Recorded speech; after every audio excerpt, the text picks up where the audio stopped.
Bem-vindo à Playwork, bem-vindo aos nossos canais. Você pode se inscrever tanto aqui no YouTube, como no Facebook, no Instagram. E também nós temos um site oficial, onde nós publicamos todos os dias o blog sobre a Playwork. Uma academia que faz você pensar fora da caixa, sempre com criatividade, colaboração e compaixão. Hoje nós iremos falar sobre a espiritualidade e as leis universais. Para começar a falar desse tema tão profundo e complexo, nós precisamos falar da lei que une todas as leis. É a chamada Lei da Simpatia Universal. Nessa lei está contido o termo o uno é igual ao todo.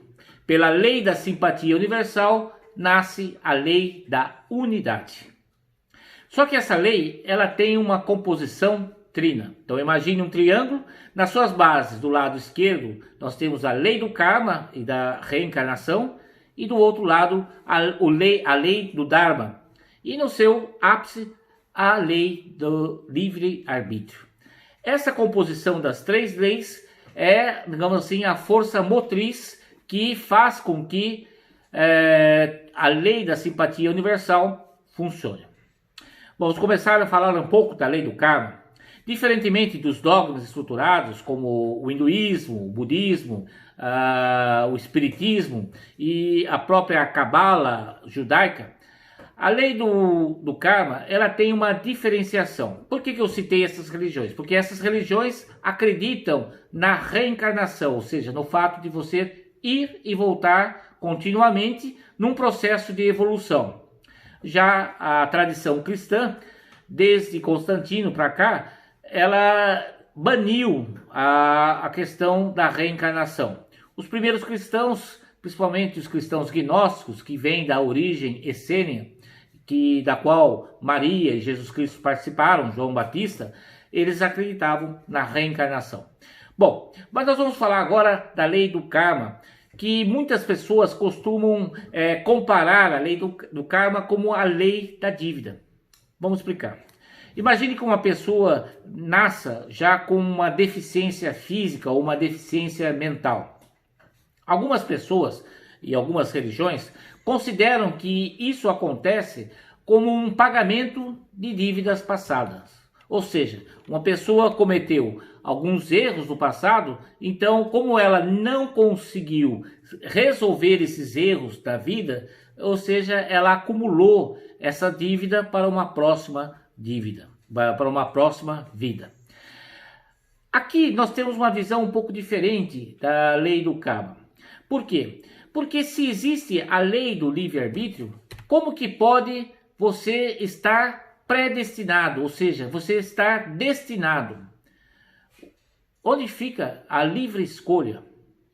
Então vamos analisar um pouco esta incoerência entre a lei do livre-arbítrio e a lei do destino, ou seja, a lei do karma. As leis universais são infalíveis, portanto, uma pode contradizer a outra. Já as leis universais, elas são supremas e absolutas, então não pode haver incompatibilidade entre uma e outra. Hermes Trismegisto já dizia que a lei do livre-arbítrio não pode desaparecer. Se desaparecer essa lei, desaparece Deus. Sendo assim, você é predestinado ou não? E aí que entra a nossa concepção sobre a lei do karma. Na verdade, a lei do karma, ela é o quê? Uma lei do amor universal. É a oportunidade de você evoluir. O que acontece? Durante a sua vida, você vai criando os fatos. Alguns fatos bons e outros não tão bons. Alguns fatos belos e outros feios. Alguns fatos grandes e outros pequenos. Esses fatos que você não consegue resolver nessa vida, você vai acumulando o resultado, os sentimentos dessas experiências na sua vida. Olha, você não registra os fatos. Os fatos eles morrem quando você desencarna. Mas você acumula o quê? Os sentimentos, as emoções, os resultados dessas experiências no seu registro akáshico. Então, na verdade, no seu registro akáshico está o seu sentimento, as suas emoções. E se você não resolve essas emoções, esses sentimentos, você leva isso quando você desencarna. Quando você vai entrar no novo processo encarnatório, ou seja, você vai voltar para a Terra, você, por livre-arbítrio, faz as escolhas das experiências que você considera importante para que você possa evoluir. Como você tem registrado no seu acástico todas essas lembranças, você acaba optando em escolher alguns fatos novos na sua vida, porque é você que acredita que esses fatos irão te fazer evoluir. E dessa maneira você vai encerrar esses ciclos que ainda te dão, que te fazem sofrer e ter dores mentais e espirituais. E aí o que acontece? Segundos antes de você encarnar, naquele exato momento onde há o alinhamento das estrelas do seu zodíaco, você assina um contrato espiritual. E nesse contrato espiritual, você coloca todas as experiências que você quer passar na nova vida. E aí você encarna, só que você esquece do que você assinou no contrato, porque esse contrato ele fica guardado no seu registro acástico e ele fica no seu subconsciente. O universo é muito bondoso e o universo sabe que você escolheu aquilo. E, portanto, ele de tempo em tempo vai relembrando e vai fazendo o quê? Um processo de junção, de atração, de simpatia universal para que você vá encontrando pessoas, situações, doenças, vá encontrando crises financeiras ou então momentos de alegria, de abundância, um corpo saudável, para que você cumpra aquilo que você decidiu no seu contrato espiritual. E aí você pode falar para mim, Fernando, então você está falando que a nossa vida aqui já foi predestinada, porque eu já escolhi a minha vida, então eu não posso mudar aquilo que vai acontecer. E aí que nasce a outra parte desse triângulo, a outra base desse triângulo, a lei do Dharma. Poderíamos dizer assim que a lei do Karma é a lei do seu planejamento individual para a sua vida, o seu plano individual. E a lei do Dharma é o plano divino para toda a humanidade. Para explicar a lei do Dharma e também a relação com a lei do Karma, eu gostaria de fazer uma pequena lembrança, uma referência, uma analogia com a parábola que Jesus Cristo nos falou do filho pródigo.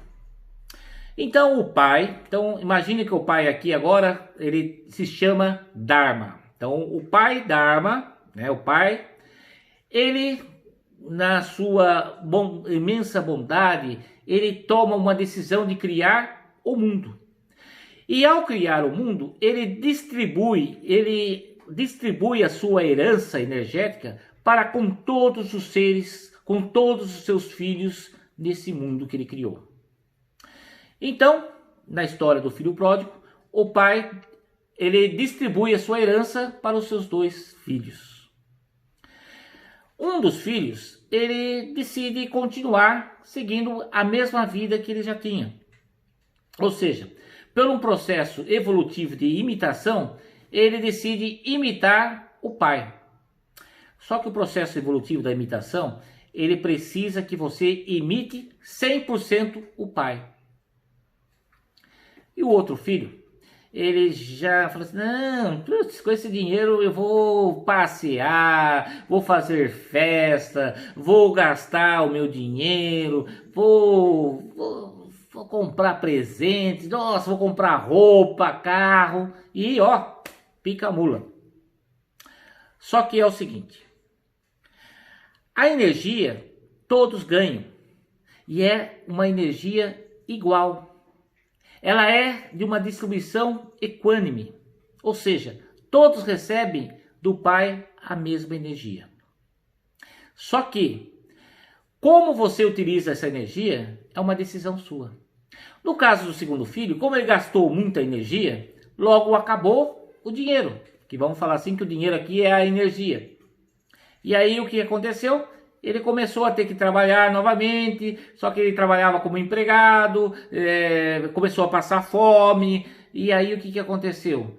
Ele perdeu o seu espírito criativo, colaborativo e compassivo, até um dia que ele falou assim, não, vou voltar para a casa do meu pai. O meu pai há de me perdoar e pelo menos eu trabalho com meu pai. E assim ele voltou.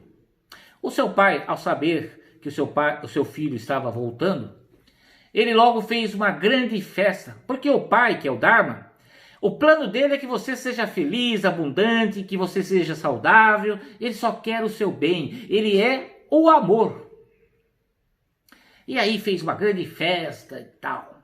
Aquele filho que escolheu o processo evolutivo da imitação, diferentemente do irmão que escolheu o processo do sofrimento, aquele filho que começou a imitar o pai, ele reclamou, calma aí, eu sempre fui perfeito, te imitei, te ajudei, era caridoso, o que mais? Para ele você faz festa e eu nunca recebi uma festa. Aí está um detalhe. Para você imitar, você tem que imitar 100% o seu exemplo que você escolheu para a imitação. Se você quer escolher um mestre para imitar, você tem que imitar 100% o mestre. É uma situação, é uma maneira muito difícil de você evoluir. Então é melhor você escolher talvez um outro método. Mas também não escolher o método sofrimento, porque você não precisa sofrer. No processo evolutivo, existem 3 maneiras de você evoluir. Pela imitação, que é o que o primeiro filho escolheu, ou do sofrimento, que é o segundo filho que o segundo filho escolheu, e existe um terceiro método, que é o da meditação. E aí, o pai, o Dharma, falou para o filho Karma 1, olha, o Karma 2, ele escolheu o sofrimento. Você tentou me imitar, mas agora estou percebendo que você não me compreendeu ainda. Mas fica o livre-arbítrio. Se você quiser também ter a experiência do seu irmão, vai e tenha. Ou então, continue.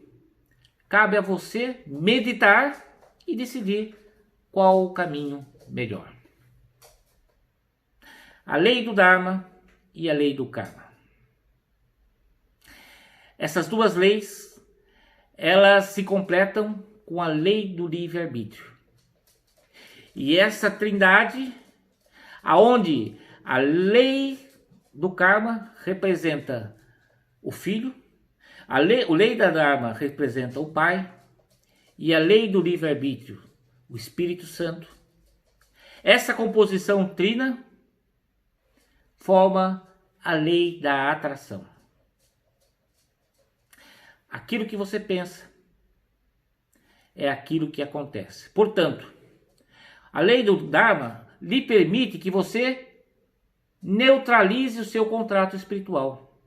E dessa maneira, em qualquer momento da sua vida, você pode neutralizar o karma.